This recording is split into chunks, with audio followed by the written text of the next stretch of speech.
आपण सुना की रूपा किनिबा को चाहुचंती कि ताले ए भिडियोटी को खास आपण मानक पई अनेक दिन धरी ऊपर मुहा रहिथिबा सुना दर गत 3 दिन धरी खसुची।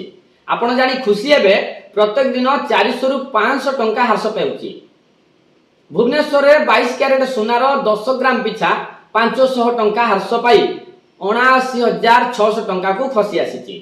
सेपरि 24 कैरेट सुना कथा जदि कहिबा ताले दाम 540 टंका ह्रास पाई 86840 टंका होईची।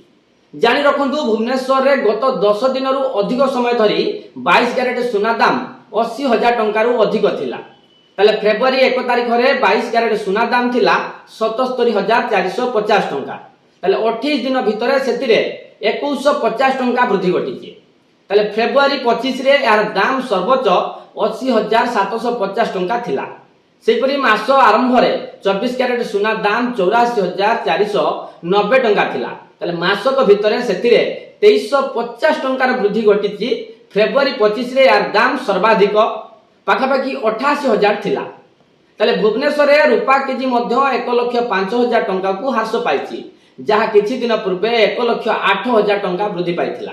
ताले दर ह्रास संपर्क रे एक घरोई ज्वेलर्स प्रतिष्ठाता कहिसंती जे जेउ माने गहना किनिबा को चाहुचंती से माने अल्प अल्प सुना किनि नेबा बुद्धिमतार काम हेबो। मु पूर्वरु आकलन करथिली फेब्रुआरी शेष आडकू किंबा मार्च मध्यरे सुना मूल्य रे 3000 रु 4000 टंका भली ह्रास हेबो। एबे जे ह्रास हेउची ता अल्प परिमाणर, ताले आगो को आउरी दर कमिबा संभावना रहिची, जा आपण मानक पई खुशीर खबर। कारण अक्षय तृतीया आसी गले सुना दाम पुणी बढ़िबो।